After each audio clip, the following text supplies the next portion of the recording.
Alors aujourd'hui, on va commencer une série d'histoires, 5 histoires en tout, qui vont parler de la relation des Devas avec les Adityas, les Asuras, justement pas les Adityas. C'est une histoire qui est donc enfin c'est une histoire qui a un rebondissement, un tiroir, etc. C'est assez vaste. Et de toute façon, on essaiera de faire des petits résumés comme on fait comme d'habitude.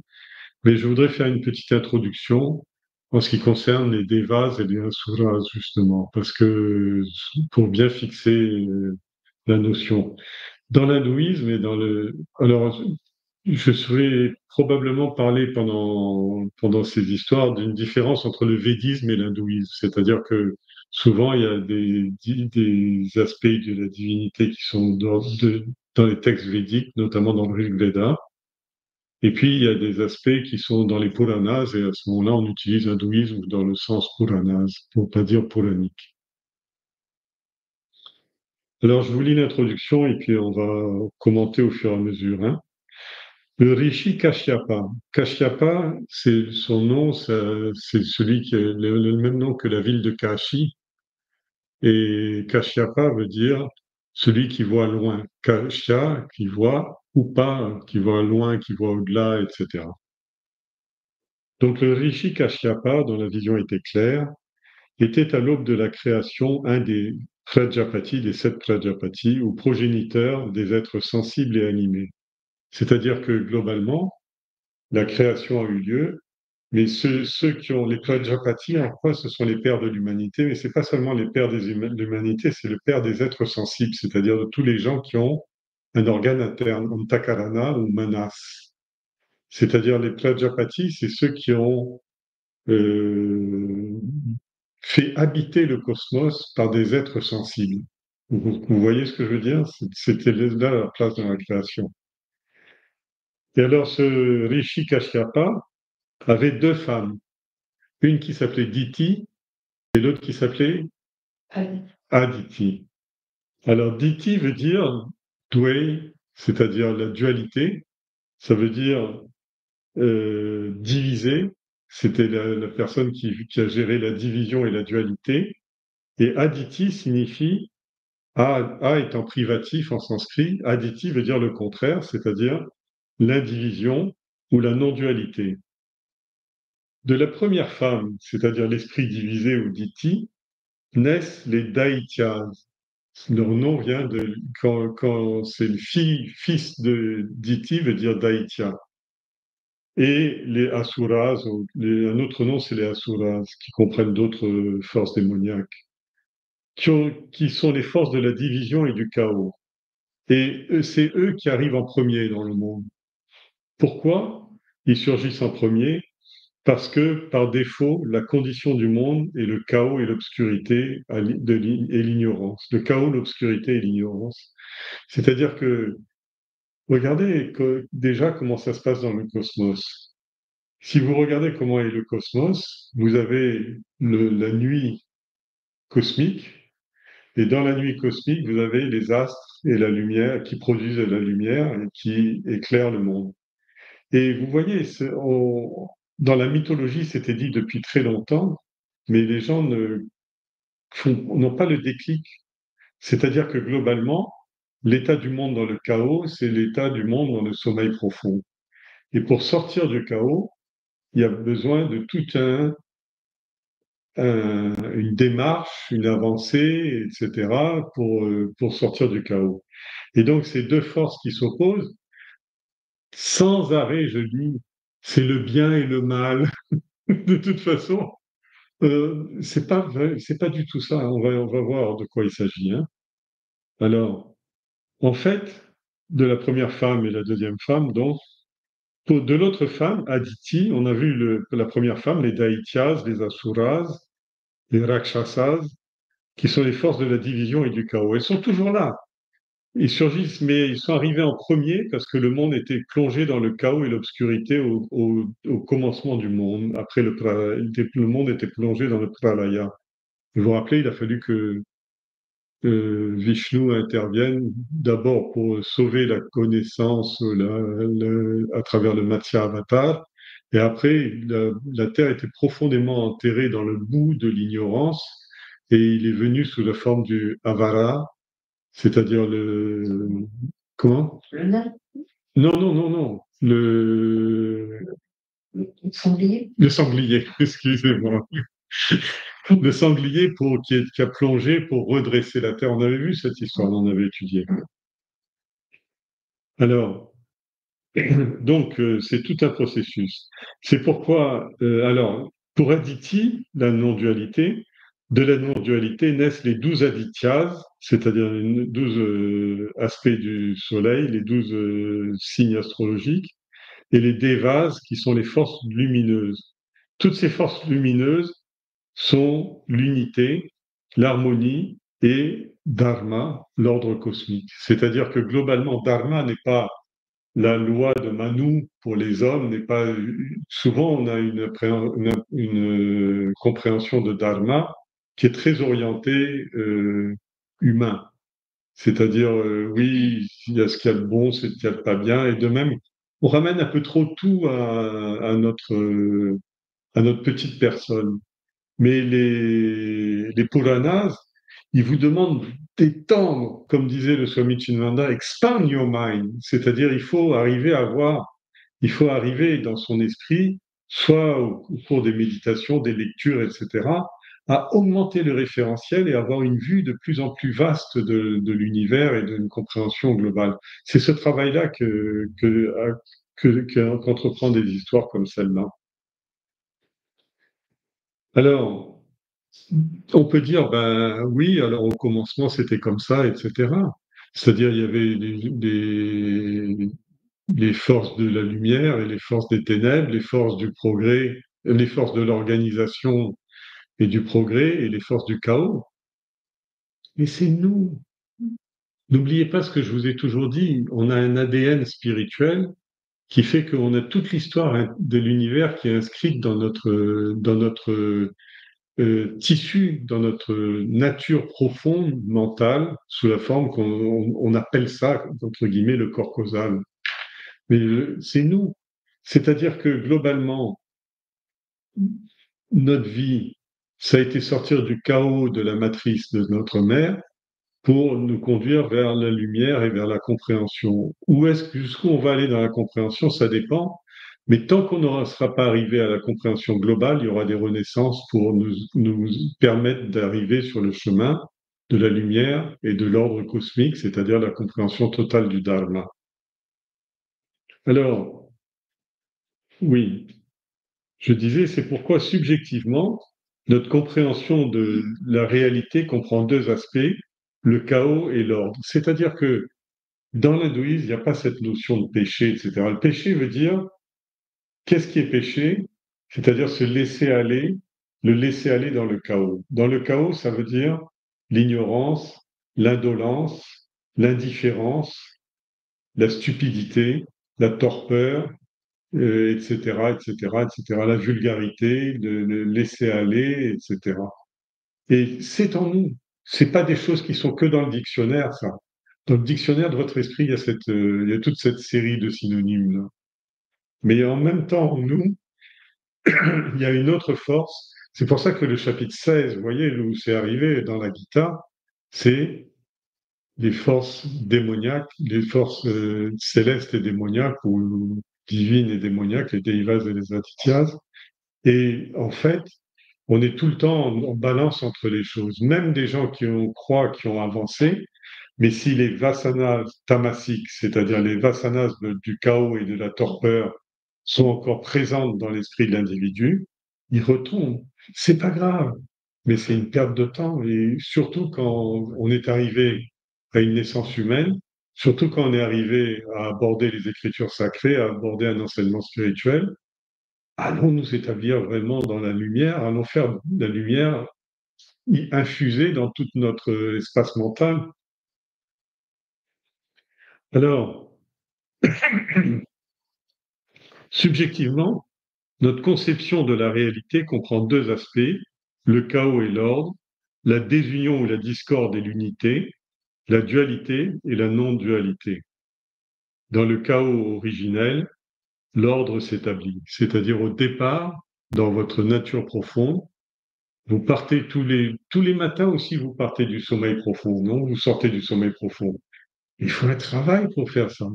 Il faut aller se réveiller, il faut s'étirer, il faut aller aux toilettes, il faut se laver, il faut sortir de son lit, sortir de sa maison, aller gouverner, confronter le monde, aller se mélanger avec le monde, retirer son lot d'expérience, etc., jusqu'à ce que l'énergie qui a été dépensée pour la journée, à ce moment-là, il y a la récupération. De la même façon, notre vie, on peut dire, par exemple, que notre vie va terminer. Vous êtes, moi aussi, on dit à partir de 30 ans, sur l'âge du déclin, c'est-à-dire qu'on perd les facultés, c'est-à-dire qu'on se réenfonce dans le tamas. Mais qu'est-ce qui se réenfonce dans le tamas? C'est là toute la question. C'est-à-dire, les écritures sacrées vous disent, si vous participez au plan divin, c'est pas que vous deveniez divin, c'est que si vous vous imprégnez de la présence divine, ça, c'est immortel. Ça s'appelle le soi. Mais si vous pensez que vous allez récupérer toutes vos facultés intellectuelles, mémorielles, physiques, etc., ou les préserver et tout, vous allez faire des choses. Ça ne veut pas dire qu'il faut faire n'importe quoi, mais parce que pourquoi est-ce qu'il faut bien s'occuper du matériel et du psychique? Parce que le matériel et le psychique permettent de se tourner vers le spirituel, c'est-à-dire de permettre de relativiser le poids de l'ego, la pression de l'ego, pour que s'ouvrir au monde et s'ouvrir. Regardez comment elle fait la fleur. Elle est en bouton, elle est d'abord un point d'ignorance, ensuite elle est en bouton, et vous voyez, au bout d'un moment, elle s'ouvre à la lumière, elle s'ouvre au soleil, et là, elle prend sa plénitude. Mais elle va mourir, la fleur. Mais la beauté de la fleur qu'elle aura donnée au monde va rester. Oui, elle va mourir pour devenir autre chose. Alors, oui, qu'est-ce que ça veut dire? Ça veut dire que nous sommes des soldats de la lutte psychique, parce qu'on va parler beaucoup de guerre là. On est les soldats de la lutte psychique, c'est-à-dire ou bien on est du côté du chaos, ou bien on est du côté de la lumière. On a dit toutes ces qualités divines et démoniaques. Maintenant, dans ces qualités divines et démoniaques, dans quel camp on est? Dans quel camp on est? Il n'y a pas de problème, hein. Je perds le peu de temps que j'ai à vivre, à peine moins d'une centaine d'années. Je perds mon temps. Déjà, je perds la moitié de mon temps parce que je suis dans la nuit du sommeil. L'autre moitié, pour manger, se laver, etc., pour en s'entretenir, déjà, je perds encore la moitié de ce temps-là. Et qu'est-ce qui reste? Il reste un quart de son temps, c'est-à-dire on a 25 ans de sadhana possible. Sur la sadhana possible, sur les 25 ans, il y a déjà 18 ans ou 20 ans d'apprentissage scolaire et d'apprendre les notions matérielles du monde, etc. Il nous reste quelques années d'efforts. Et on est trop fatigué quand on a fait une heure de lecture ou de méditation, etc. On laisse tomber. Alors, tout au long de la vie, nous participons à cette lutte physique et psychique pour établir le bien et le dharma.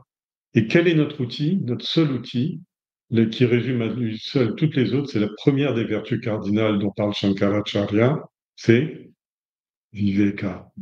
C'est-à-dire que nous devons, si on veut faire quelque chose de notre vie, la première chose qu'il faut faire, c'est exercer notre jugeote, exercer notre réflexion, et faire nos choix, établir une.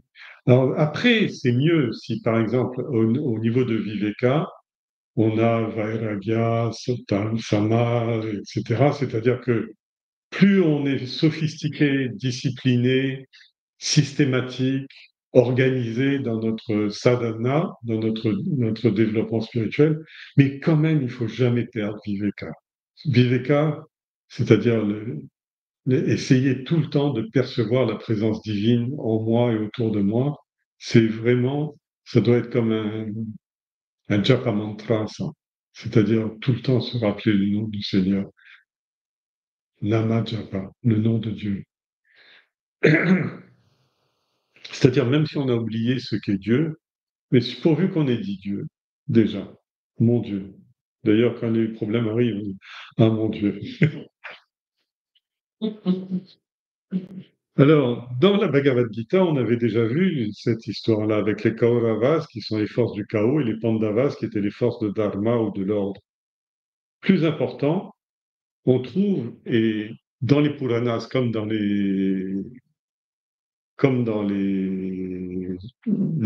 Bhagavad Gita, on s'aperçoit qu'il y a des Devas qui sont méchants, ou qui font des actes cruels, et on va en voir beaucoup, et on s'aperçoit qu'il y a des Asuras qui font des merveilles, qui étonnent le monde, etc. C'est-à-dire que déjà, on ne peut pas juger parce que les desseins du divin sont incompréhensibles pour l'ordinaire des humains.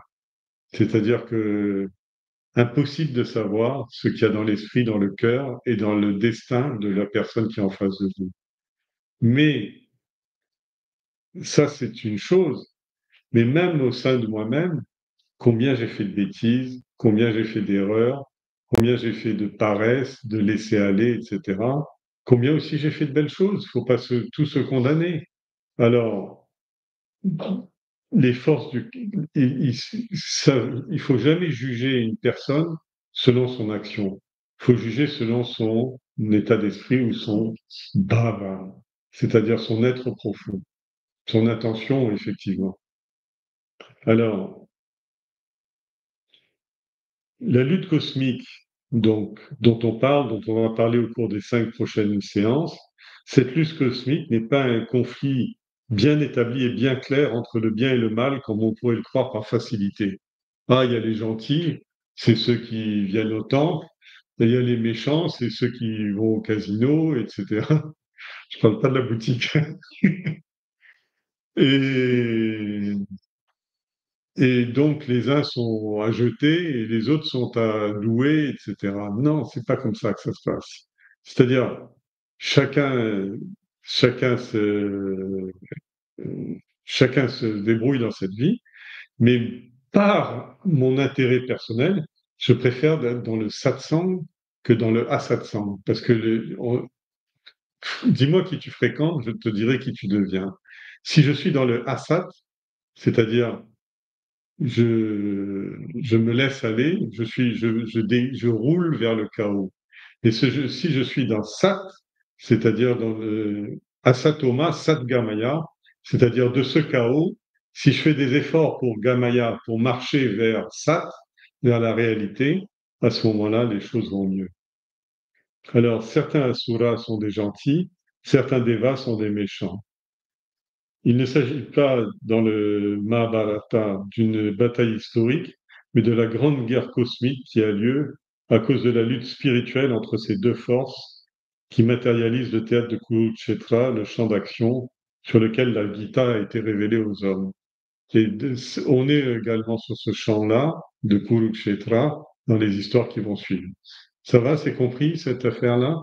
Le chaos et le dharma. Hmm. Alors, on commence l'histoire. Indra était fier de lui parce qu'il était le roi des dieux, des Devas, et le seigneur des mondes célestes.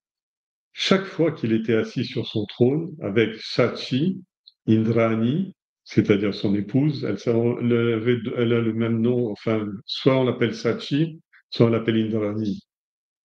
À ses côtés, chaque fois qu'il était assis sur son trône avec son épouse à ses côtés, tous les serviteurs célestes venaient l'entourer de lumière. Les Gandharvas chantaient ses gloires et les Apsaras le divertissaient avec les danses, parce que c'est les chanteurs et les danseuses, leurs épouses, les danseuses cosmiques. La cour d'Indra rayonnait toujours de beauté et vibrait de la musique céleste des Gandharvas et des Kinnaras. Les Gandharvas, c'est les chanteurs dont on a parlé, et il y a une autre sorte de chanteurs, les Kinnaras, c'est ceux, vous savez, qui sont représentés avec des têtes de cheval, de couleur verte avec les têtes de cheval, et je crois que leur chef s'appelait Tumburu. Alors, où est-ce que j'en étais? Oui, donc les Kinnaras. Il y avait aussi dans cette cour les 7 Maruts, les 11 Rudras et les 12 Adityas, et les jumeaux Ashwin, et les Dikpalas, c'est-à-dire les gouverneurs des régions cardinales de l'espace. Alors, je vais m'arrêter un petit peu j'ai fait un renvoi, je vais vous les faire tout de suite. Je vais essayer de faire les renvois directement dans la lecture. Peut-être que ce sera un peu moins long en exposé. Alors, les Maruts, c'est des jeunes guerriers. C'est les compagnons de Indra. Indra étant le roi des Devas. Ils sont mentionnés dès le Rig Veda. Ils sont associés, comme Indra, au vent et aux orages. Ces fils de Rudra, ce sont les fils de Rudra, donc de Shiva, qui sont devenus les compagnons et de guerre et les guerriers. Alors, parfois on dit 100, parfois on dit 7, parfois, enfin, il y a beaucoup de flottements parce que c'est des dieux, des époques antédiluviennes. Alors, donc, ces fils de Rudra sont rejetés et craints parce que partout, depuis l'aube des temps, la tempête représente la guerre. Quand on parle de guerre, on parle de tempête ou d'orage. Ces dangereux soldats emploient pourtant toutes leurs compétences à une guerre utile contre les forces des ténèbres. Ce sont les associés constants du dieu guerrier Indra qui qu'ils accompagnent dans tous ses exploits célestes. On va voir l'histoire. C'est une des 5 histoires des 5 chapitres qu'on va voir comment ça s'est produit. Vous allez voir que Indra, c'est un drôle de mec. Ensuite, il parle de 11 Rudras. Rudra, c'est le nom védique de Shiva, et les 11 Rudras sont les 11 fils de la déesse Surabhi. Ce sont des avatars ou des manifestations de Rudra, d'où la réponse que j'ai faite la dernière fois quand on m'a demandé si Shiva était un avatar. Non. Alors, mais par contre, les Rudras, c'est-à-dire sont des avatars de Shiva, tout comme Shankara, par exemple, est un avatar de Shiva. Dans le monde intérieur, les 11 Rudras sont, alors là aussi, euh, tout ce qui existe dans la création existe aussi dans notre monde. Donc le monde intérieur, qui sont les 10 plus 1 Rudras? Les organes des sens, les organes d'action et l'esprit, exactement. Mais il y a juste une petite chose, c'est que dans les Puranas, les organes d'action et les organes des sens, à l'époque les plus anciennes, on appelle ça les pranas. C'est-à-dire, on ne fait pas la distinction entre les souffles et les organes, si vous voulez. Alors que Shankara fait bien la distinction 5, 5, 5, 5 pranas, etc. Alors, maintenant, Aditya. Aditya, vous savez ce que c'est? Ça vous dit quelque chose? Oui. Alors, euh, le soleil, son aspect féminin, c'est-à-dire son épouse, s'appelle Aditi. Et les fils d'Aditi, c'est les Adityas, tout comme les fils de Rudra sont les Rudras, et comme les fils de... bon, bref, tout à l'heure, on avait parlé des Avidyas, non, de Dvaitas, Daityas sont les fils de Diti. Bon, donc, ces fils, vous les connaissez tous, on appelle ça les signes du zodiaque. Alors, Aditya est le nom des fils de la déesse Aditi qui désigne le soleil personnifié en 12 aspects radieux ou positions célestes. Les Adityas sont dans le védisme et l'hindouisme les fils d'Aditi et leur père est le rishi Kashyapa, dont je vous ai parlé tout à l'heure, puisque c'est celui qui voit loin, il voit clair, c'est-à-dire c'est l'esprit lumineux, alors c'est lui qui gouverne de façon lumineuse la création. Chacun gouverne une maison de la ceinture zodiacale. Ces dieux solaires dirigent ainsi la vie et de tout le système solaire. Et cette vie du système solaire, cette présence du système solaire dans notre corps, s'appelle nos sens de perception. Et la valeur de notre corps n'a de valeur que parce que les sens de perception et d'action y sont présents. Si il n'y avait pas la vue, l'ouïe, l'odorat, à quoi bon vivre sa vie? Et vivre sa vie sans pouvoir ni marcher, ni parler, ni tenir, Ça n'a aucun sens non plus. C'est-à-dire réagir au monde et pour agir au monde et réagir au monde, il y a besoin d'avoir les aditya's qui sont là, qui sont comme des cycles des cycles, les signes du zodiaque dans l'hindouisme. Alors, ils ont des grands noms védiques, je peux vous les lire si ça vous intéresse. Indra, c'est le premier, c'est le roi des dieux et c'est le plus solaire, c'est celui qui représente le soleil directement. Datta, Parjanya, Tweshtra, Pusha, Aryaman, Bhaga, Virashwan, Vishnu, Anshuman, Varuna et Mitra. C'est tous des noms. Il y a beaucoup de séries de noms différents qui sont différents dans le védisme et dans l'hindouisme. Là, je vous ai donné les noms védiques. Hmm. Voilà, donc je reprends donc la phrase du passage. Les Gandharvas, qui étaient les chanteurs divins, les Apsaras, qui divertissaient la cour avec leurs danses. Indra rayonnait toujours de beauté, la cour rayonnait toujours de beauté, et vibrait de leur musique céleste. Il y avait les 7 Maruts, des... qui sont parfois au nombre de 100, les 11 Rudras. Les Rudras, je ne sais pas si je vous en ai parlé, c'est la partie masculine de Shiva. C'est-à-dire que quand Shiva a voulu apparaître sur la Terre, alors il y a les 11 Devis et les 11 Rudras qui sont apparus et qui représentent Shiva dans la création. Pourquoi ils représentent Shiva dans la création? C'est-à-dire c'est eux qui sont descendus dans la création pour ramener le monde vers Aditya, vers la non-dualité.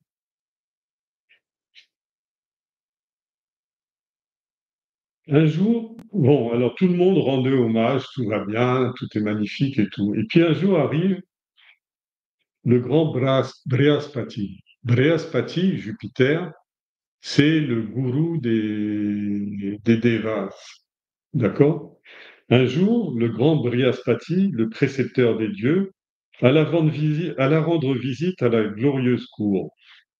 Ivre d'orgueil, Indra, le soleil, ne prit même pas la peine de se lever de son siège pour honorer son gourou. Brihaspati ne put pas supporter une pareille injure. Sans un mot, alors, oui, la pre- le langage corporel vis-à-vis d'un maître spirituel est extrêmement important. Jamais on ne s'assoit en face de lui. Jamais on ne le fixe des yeux du regard ou on le défie de l'attitude, etc. Toujours on s'incline devant lui et toujours on doit le saluer en premier. Très, très important. Et en même temps, qu'est-ce que ça veut dire? Ça veut dire, je reconnais que tu es le représentant du divin qui vient m'enseigner, qui vient m'apprendre, qui vient éclairer mon chemin, et je te suis reconnaissant. Mais l'ego, il dit tout autre chose. Il dit, pourquoi je vais m'incliner devant ce bonhomme-là? Il est pas plus, ne l'est pas plus, ne l'est pas moins. Hein. C'est-à-dire pas de d'humilité. Et l'humilité est une des vertus cardinales dans la spiritualité. C'est-à-dire que la personne qui est arrogante, ça veut dire qu'elle est fière de son intellect, sa buddhi, mais en fait, son intellect ne fait que disséquer. L'intellect, c'est comme un scalpel. Ça coupe, ça détruit, ça blesse. Et s'il n'y a pas la bhakti qui est derrière, c'est-à-dire la foi qui vient adoucir et tout ça, et c'est-à-dire qui vient imbiber Manas, à ce moment-là, il y a une harmonie qui se crée qu'on appelle le cœur. Alors, Brihaspati arrive, le précepteur des dieux, mais alors oui, pour Brihaspati, je pense que j'ai fait un peu plus. Oui, c'est un personnage qui est souvent cité dans le Rig Veda. Il est l'incarnation de la magie personnifiée. On parle du gourou là, hein. Le dieu de la piété et de la dévotion. C'est-à-dire la piété veut dire la compréhension des Écritures, la dévotion, la foi, l'élan émotionnel qui fait que le divin devient vivant. Il est le guide et le prêtre des dieux. C'est normal parce que les dieux sont le monde de la pensée, le monde subtil. Donc il est le guide et le prêtre des dieux, il est leur Devaguru et il est le père de tous les maîtres spirituels. C'est-à-dire tous les maîtres spirituels de la Terre, tous les gourous de la Terre sont ses représentants sur Terre. C'est ce qu'on va dire tout à l'heure à la fin de la session. Hein, on dit salutations à tous les gourous du monde, c'est-à-dire à Brihaspati. Dans le Purana, il est un des grands rishis, un des saptarishis, et Brihaspati a été identifié sur le plan, plus tard, sur le plan, comment on appelle ça, là, de la cosmogonie. Il est identifié à Jupiter et il donne son nom au sanskrit, au nom sanskrit du jeudi, qui se dit Brihaspati ou Guru. Et c'est pour ça que nos satsangs se font le jeudi, depuis toujours, depuis qu'on a commencé, parce que c'est le jour du Guru. C'est le jour où on reçoit l'enseignement.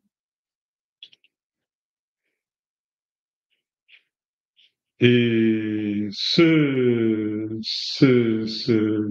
position des jours, des journées, est ensuite passée au grec et au latin, et c'est toujours Jupiter qui a donné le nom le jeudi, en, en anglais aussi, c'est la même. Ça, c'est. Donc, ivre d'orgueil, Indra ne prend même pas la peine de le saluer, de se lever de son siège pour honorer son gourou. Brihaspati ne put pas supporter une pareille injure. Brihaspati, j'ai oublié une petite explication. Le mot Bré, ça veut dire l'expansion. Briha, c'est-à-dire l'immensité. Pati, ça veut dire celui qui conduit, celui qui est le seigneur de la grandeur. Parce qu'un gourou, son boulot principal, c'est de sortir l'élève, son shishya, l'élève qu'il accepte comme shishya, comme étudiant, c'est de sortir de la médiocrité, de l'étroitesse, et de lui donner des plus grandes idées, de lui faire grandir son esprit, de le faire évoluer. C'est pour ça que Swami Chinmaya est un si grand gourou. Brihaspati ne peut pas supporter l'injure. Sans un mot, c'est-à-dire, pourquoi sans un mot? Parce qu'il n'y a rien à dire à un maître spirituel devant l'ego de son élève, il tourne les talons. Il s'immobilisa un instant en fixant des yeux l'arrogant Indra, assis en majesté sur son trône, puis, tournant les talons, il quitta les lieux et s'éloigna du palais pour rentrer chez lui. Ce n'est qu'après le départ de son gourou qu'Indra réalisa l'ampleur de son impertinence. Il se le reprocha tout de suite en se disant: par orgueil, j'ai fait insulte à mon Kula Guru. Kula Guru, Kula, ça veut dire le clan. C'est-à-dire que, par exemple, dans dans beaucoup de pays, vous avez les dirigeants qui font partie de la religion. C'est devenu des religions depuis, hein, mais en fait, qui fait partie de la culture de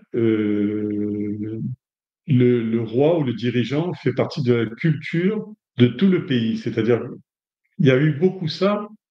On parle par exemple les rois de Cholas au début du Moyen Âge, qui ont fait une conquête dont on ne parle absolument plus dans les livres. Mais excusez du peu, ils ont conquis le Vietnam, la Chine, le Cambodge, la Birmanie, le Japon, etc. Et toute la dynastie qui a donné ensuite les Chan. Et eux, ils n'ont jamais vraiment conquis par le glaive, ils ont conquis par la culture.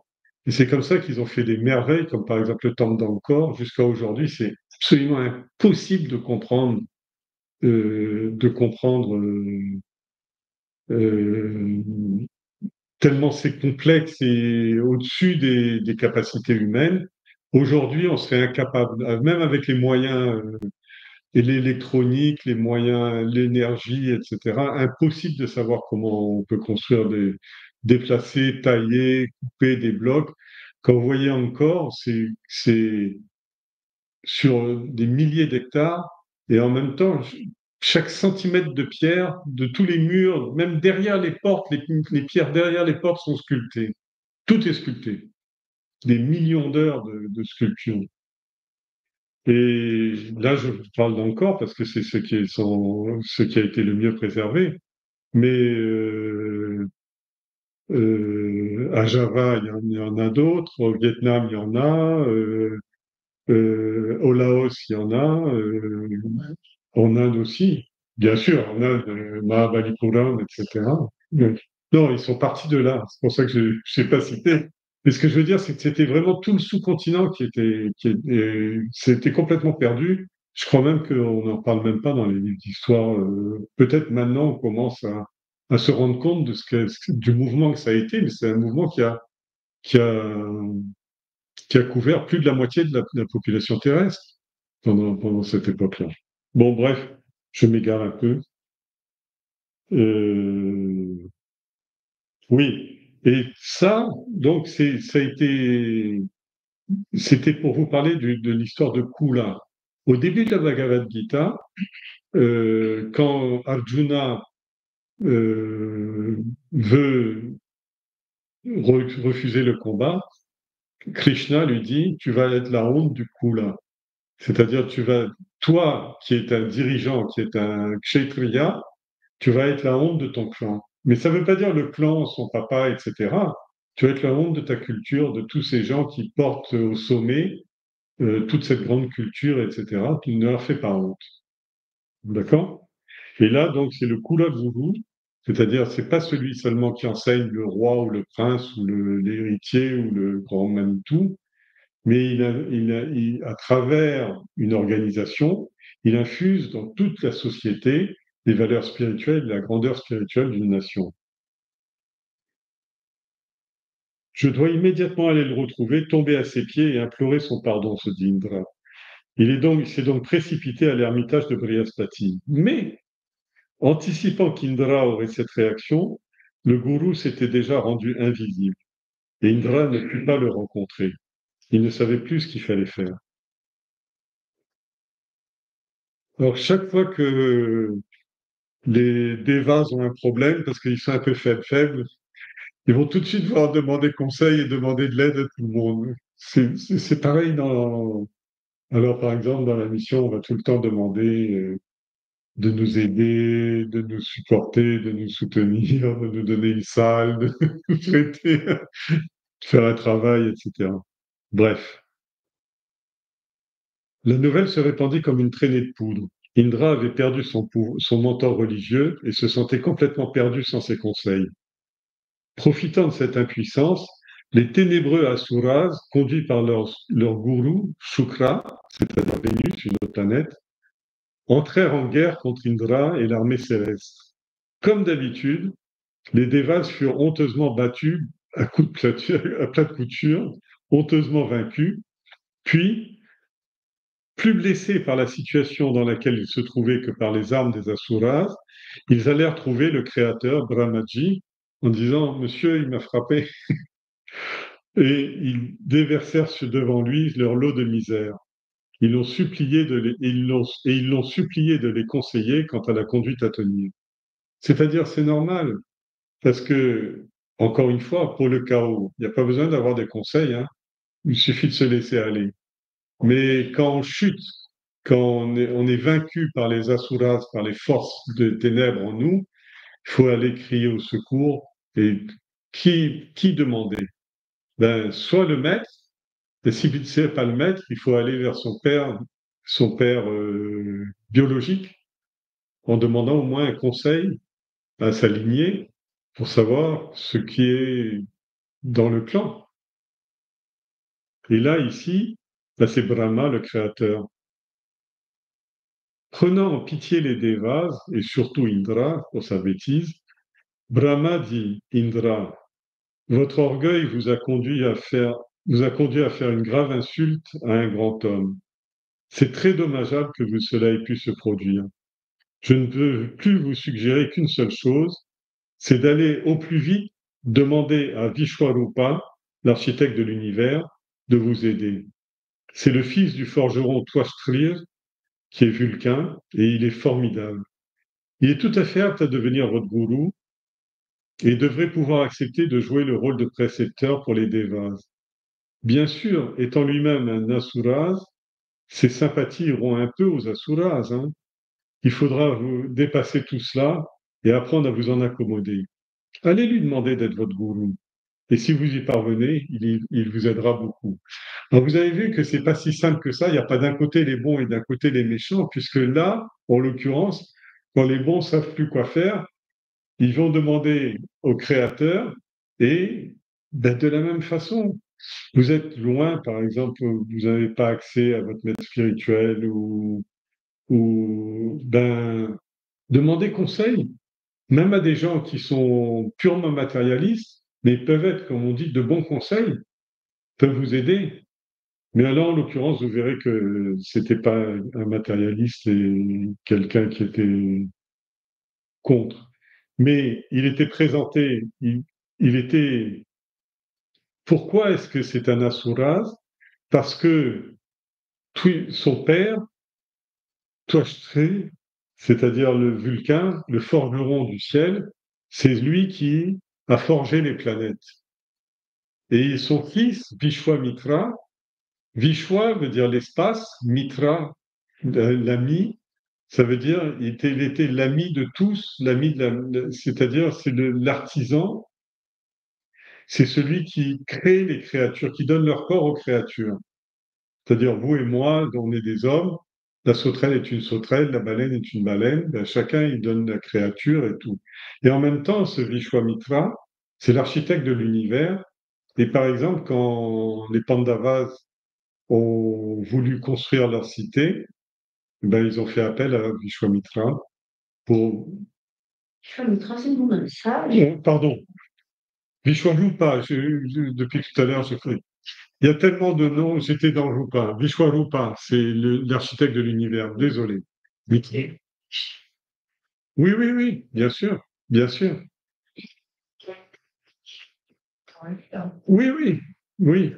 Mais c'est-à-dire, ils sont à la fois dans le vaste monde et en même temps, ils viennent sous forme des avatars, c'est-à-dire ils viennent, tout comme les Rudras viennent sous forme d'avatars pour aider la création, pour participer, ils jouent leur rôle dans le plan de la création globale pour amener le monde du chaos au cosmos. Et pourquoi est-ce eux, ils sont situés chez les Asuras? Parce que le forgeron et l'artisan, parce qu'ils sont en prise directe avec la matière brute et c'est eux qui rendent possible l'arrivée de l'intelligence et de la conscience dans les créatures.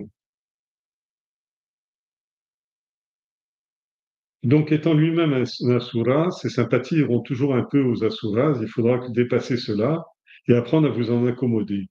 Allez lui demander d'être votre gourou. Si vous y parvenez, il vous aidera beaucoup. Vous avez compris ce qu'il veut dire là? Si vous n'avez pas votre gourou spirituel, vous pouvez avoir votre gourou terrestre, c'est-à-dire vos enseignants, vos modèles, vos responsables, vos patrons, etc. Ils peuvent vraiment beaucoup vous aider dans la vie, contrairement à ce que croient la plupart des gens.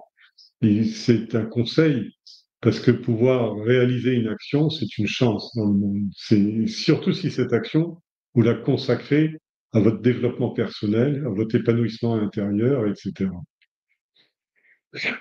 Bon, alors les Devas sont allés trouver Vishwarupa et Indra est tombé à genoux à ses pieds et il lui dit, nous sommes venus à vous en tant que suppliants, ou non, plutôt en tant que mendiants. Il serait inapproprié que je vous redise les nuances du Dharma, mais nous souhaitons juste vous rappeler qu'un gourou est l'incarnation des Védas qu'il enseigne, qu'un père est la matérialisation de Prajapati, le père de l'humanité, qu'une mère est la manifestation de Gomata, la terre, qu'un frère est la présence d'Indra et une sœur est la présence de Karuna, la compassion, l'image de la compassion, qu'un hôte inattendu est le Seigneur Dharma en personne, tandis qu'un invité est l'arrivée d'Agni, le feu. Tous les êtres vivants ne sont en fait que des représentations formelles du Seigneur. Voilà la raison pour laquelle vous pouvez nous traiter d'égal à égal et devenir notre gourou et nous conduire à la victoire. Vous êtes beaucoup plus jeune que moi, Et vous pouvez constater que je tombe quand même à vos pieds, car nous sommes dans la situation où vous allez m'accorder une faveur que moi je dois m'apprêter à recevoir. De plus, comme vous allez être notre gourou, là je ne fais pas non plus obstacle au fait que je me prosterne devant vous. S'il vous plaît, accédez à notre désir, s'il vous plaît, soyez des nôtres. Alors le discours est parfait sur le plan logique ou intellectuel et horrible sur le plan de l'ego. C'est-à-dire que globalement, Indra arrive, mais il est plein d'orgueil, c'est-à-dire il est vraiment extrêmement... il y va à contre-cœur, quoi. Il y va parce qu'on lui dit qu'il faut y aller, mais il voit quelqu'un qui est plus jeune que lui, il doit le saluer, qui va devenir son gourou alors que c'est un asuras et que lui c'est un deva, l'ennemi juré. Mais vous voyez, la subtilité de l'hindouisme, c'est que les devas sont l'ennemi juré des asuras, mais le plan divin passe au-delà du conflit entre le bien et le mal. C'est ça le message qui est un message complexe qui passe. Alors, tout ce qu'il dit, c'est du pur Vedanta. C'est-à-dire vraiment, il dit, bah, par exemple, euh, Atiti Devo Bhava, Guru Devo Bhava, etc. C'est-à-dire, il dit vraiment des choses bien. C'est-à-dire, il rappelle Dharma et les Védas qui enseignent mon père est Prajapati et le père de l'humanité, ma mère est une manifestation de la terre, mon frère est la présence du feu en moi, ma sœur est celle de la compassion, un autre qui arrive, ça c'est une référence à une Upanishad, quand Nachiketas arrive devant le Seigneur de la mort qui le laisse de côté, il dit exactement ça. Un autre inattendu arrive, surtout un brahmine, il est le Seigneur Dharma en personne, et un invité qui arrive, c'est le feu dans la maison, il faut le nourrir tout de suite, ou sinon ce feu va brûler toute la maison. Tous les êtres vivants ne sont que des représentations formelles du Seigneur. Ça aussi, c'est une grande vérité. C'est-à-dire comment sortir de notre ego. C'est se considérer comme étant une pièce dans un gigantesque théâtre, une gigantesque mécanique, scène, dans lequel tous les plus grands, les plus petits, que ce soit les hommes ou pas les hommes, que ce soit les insectes, les microbes, les virus, jusqu'aux planètes, au cosmos, aux galaxies et tout ça, tout est gouverné par une loi cosmique qui s'appelle le Dharma. Et donc, voilà, il se prosterne à contre-cœur et il demande effectivement d'être le gourou, mais il le fait subtilement. Il dit, vous pouvez pas refuser parce que vous êtes l'ami de l'univers, vous êtes de la forme de l'univers, donc on est identique en quelque sorte. Vishwarapa lui sourit et lui répondit en souriant. Le rôle de gourou ou de maître ou de précepteur n'est pas une bonne chose pour moi. C'est jamais enviable comme situation. Les sages ont toujours désapprouvé le fait d'être un gourou, car ce rôle obscurcit le Brahma Tejas, c'est-à-dire que la personne perd en intensité spirituelle à se débattre ou à se débattre pour aider les autres dans leur magma beaucoup plus tamasique. Et donc, ils perdent beaucoup d'énergie et souvent les gourous, par exemple, c'est connu, il y a beaucoup d'histoires, par exemple, de gourous qui, au simple contact d'une personne, en touchant une personne ou en saluant une personne, tombent malades instantanément, parce que le gourou prend toutes les énergies négatives de la personne et lui retransmet de la positivité. Alors, c'est pas du tout intéressant d'être un gourou, car ce rôle obscurcit le tejas, c'est-à-dire l'effulgence divine d'un rishi. Mais je vois que vous êtes dans l'embarras et que vous êtes venu me demander de vous venir en aide. Selon la loi de Dharma, c'est un devoir de secourir ceux qui en ont un grand besoin, qui ont un grand besoin de soutien. Je vais donc accepter votre offre. Vous me demandez là un grand sacrifice. mais chaque fois que je suis pris dans un dilemme moral, je fais en sorte que ce soit Dharma qui prime. Je ne peux donc pas vous refuser cette faveur, je serai votre gourou. C'est pas par enthousiasme ou par intérêt, etc. Et c'est le dharma qui impose à un gourou de venir voir de prendre en charge un shishya. C'est pour ça que faut faire bien attention dans l'hindouisme. Le shishya se présente devant son gourou avec un fagot de bois mort qui représente tout ce qu'il est, c'est-à-dire il est aussi mort, inerte qu'un fagot de bois. Et le gourou prend ce fagot, le jette avec ses combustibles, et petit à petit va le brûler dans sa cuisine ou dans sa cheminée pour, pour dire, je prends ton fardeau de bois mort, je vais le brûler dans le feu de la connaissance, et en échange, tu auras la lumière de mes conseils.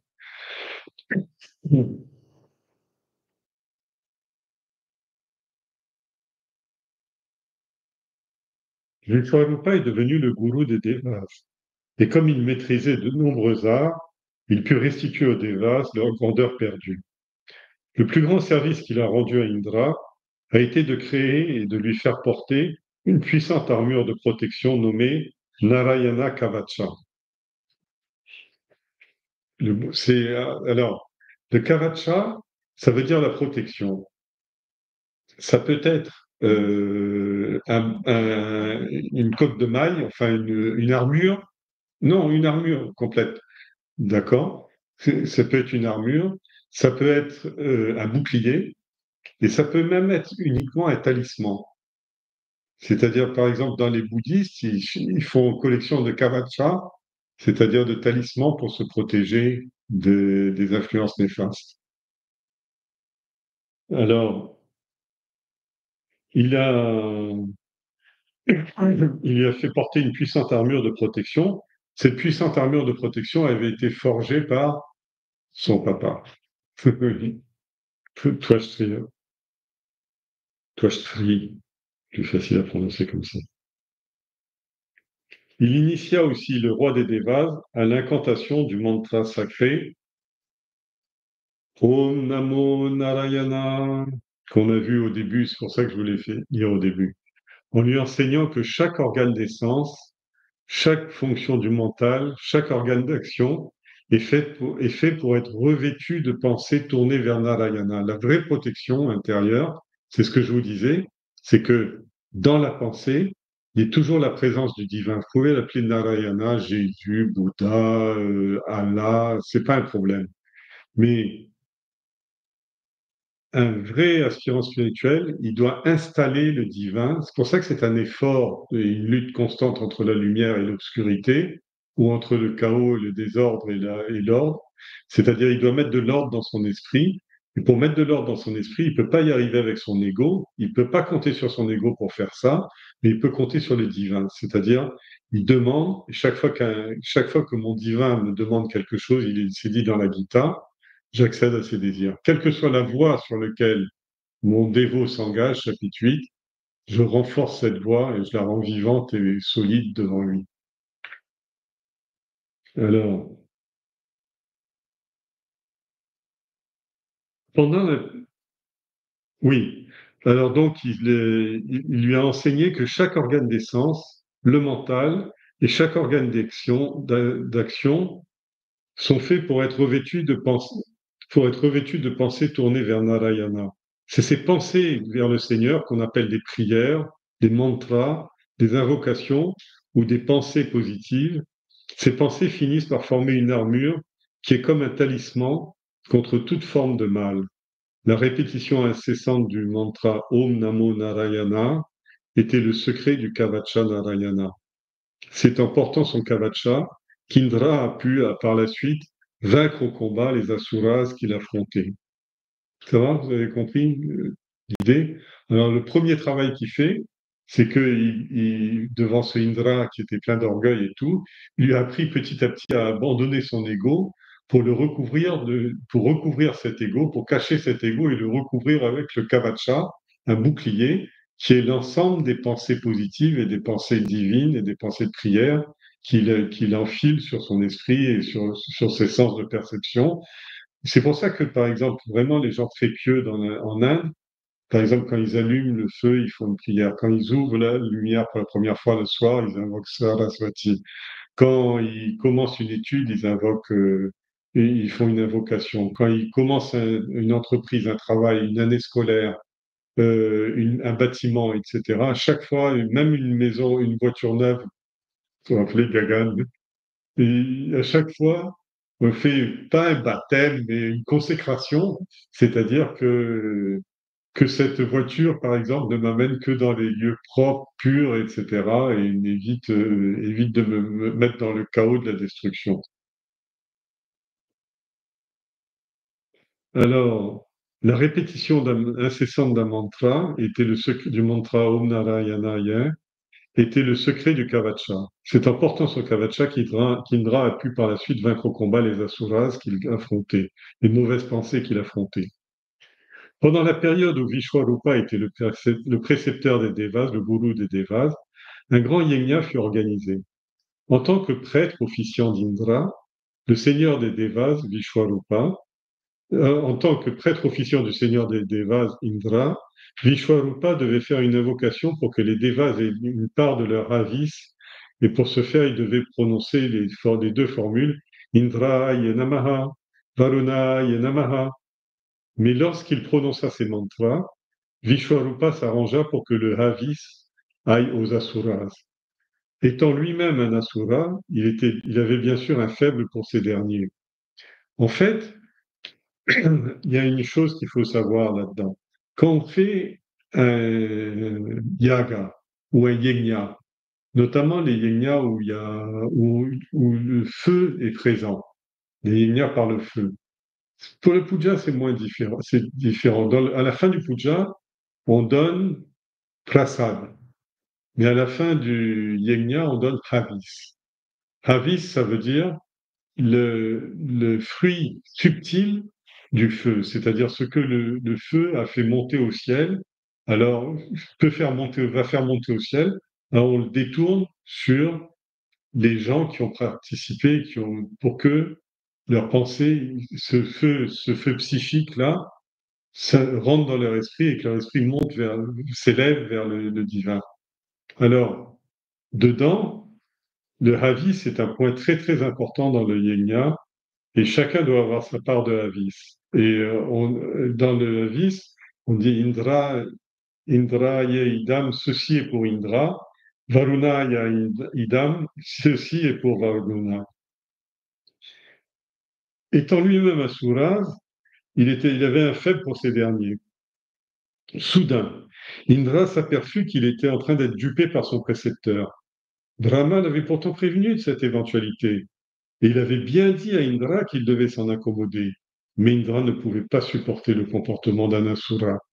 Il dégaina donc son épée et trancha les trois têtes de Vishwarupa. La première tête fut nommée Somapitam, parce que c'était parce qu'elle lui servait à boire du soma, de l'élixir. Elle fut la première à sauter. Une fois séparée de son corps, elle s'est transformée en un oiseau qu'on appelle le Kapinjala, le francolin. La deuxième tête, avec laquelle il buvait de la liqueur, du sura, et tout ce qui était bon à boire, et était donc appelé Sura Pitam, est devenu un autre oiseau qu'on appelle le Kalavinga, le coucou. Et la troisième tête s'appelait Anadam, parce qu'avec elle, il mangeait de la nourriture solide, et elle est devenue l'oiseau Titeri, la perdrix. Alors, ces trois oiseaux sont pas de tous les oiseaux, mais c'est les oiseaux qui sont proches du sol, si vous voulez. Et donc, c'est les oiseaux qui symbolisent les pranas. Et alors, dedans, ces trois têtes, il y a les pensées pures, etc., qui se transforment en francoulin, parce qu'on dit que le francoulin, on ne le voit pas manger. Il vole beaucoup dans le ciel, etc. Il s'envole beaucoup, on ne le voit pas manger. Il y a des francoulins hein, ici, à Madagascar, et ici, il y en a. C'est des espèces de grosses perdrix, on appelle la perdrix malgache. Alors, c'est ça. Et le deuxième, c'est le coucou. Il y a pas coucou ou engoulevent aussi. Les deux. En Europe, on appelle coucou, et en Inde, on l'appelle engoulevent. Alors, il y en a à Madagascar aussi, mais à La Réunion, on les a tous mangés déjà. Et donc, le deuxième s'appelait le coucou, et le troisième s'appelait la perdrix. Pourquoi? Parce que la perdrix, spécialiste pour picorer des grains, tout ce qui est céréales, alors la perdrix, il mange ça. Titeri. Bien sûr.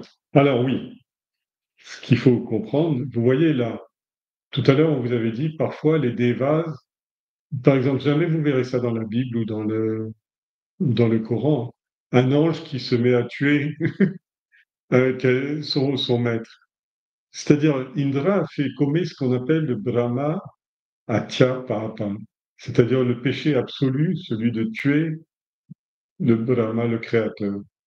Et c'est vraiment un péché épouvantable, on va le voir. Et vous voyez, lui, le roi des dieux, le chef des Devas, et il n'est pas gouverné par le soleil lui-même, il est gouverné par les gouverné, et encore il n'obéit pas, par Brihaspati, c'est-à-dire par une planète. C'est-à-dire dans le monde des hommes, l'opposition entre les Asuras ils sont tous les deux nés de Diti et Aditi, et ils sont tous les deux en opposition frontale, eux se détestent. Mais à tel point qu'ils ne peuvent pas se supporter, ils s'entretuent tout le temps. Mais même parfois, sur les commandements du divin, la loi cosmique veut qu'ils soient obligés de coopérer, comme par exemple dans le barattage de l'océan, etc., etc. Vous voyez, on y viendra, tout ça, on va voir. Mais c'est bien de bien établir les devas et les asuras. Alors, bien sûr, puisqu'il avait tué un brahman, ou un brahmine, selon comme vous le voulez le dire, Indra fut la proie d'une terrible et très longue malédiction. Le Brahma Hatya Papa. Hatya veut dire tuer, Brahma, le créateur, Papa, le péché. Il a dû en supporter seul la souffrance durant 1 an. Mais une fois l'année terminée, il est allé supplier la terre, les plantes et les femmes et l'eau de se partager ce fardeau. Elles ont toutes ensemble accepté de le débarrasser de son péché, et en échange, il leur a accordé des bienfaits sous forme de qualité qui, au fil du temps, ont effacé les effets du Brahma Hatya Papa à leur encontre. Alors la légende dit que le Créateur lui-même, quand a commis un péché, un meurtre contre la création, en tuant son gourou, oui, son gourou, et du coup, les hommes sont disqualifiés pour ça.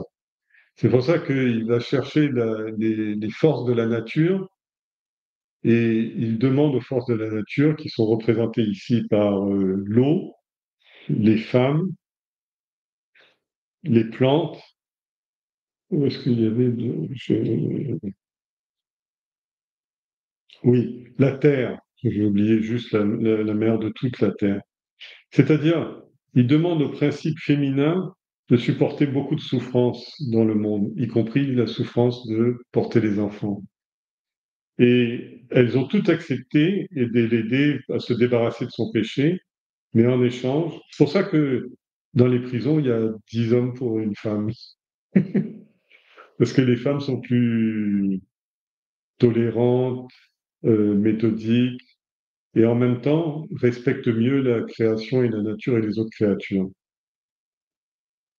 Il leur a accordé des bienfaits sous forme de qualité sattvique, qui au fil du temps ont effacé les effets du Brahmahatya Papa à leur rencontre, c'est-à-dire qu'elles se sont accommodées de ces souffrances. Mais Twashtir était quand même resté très en colère du fait que Indra avait tué son fils. Il exécuta un yegna, un feu sacrificiel, dont l'invocation était dresse-toi au rival d'Indra, Indra Chatru, va et tue au plus vite cet ennemi. À ce moment crucial du yaga, une forme terrifiante surgit du feu. C'était un être sombre et gigantesque qui rougeoyait comme une énorme masse de nuages à la tombée de la nuit. Ses cheveux et ses yeux étaient d'un rouge cuivré, aussi chaud et brûlant qu'un soleil au zénith. Son poing levé brandissait un trident, et en le voyant, tous les gens étaient terrorisés et s'enfuyait de tous côtés, tant sa stature, sa voix et son rugissement étaient effrayants. Il s'appelait Vritra, le dragon. Et on va voir, la semaine prochaine, on va voir ce qu'il en est de cette rencontre entre le dragon qui est créé par Twastrid et le Indra, le pêcheur, le Deva pêcheur.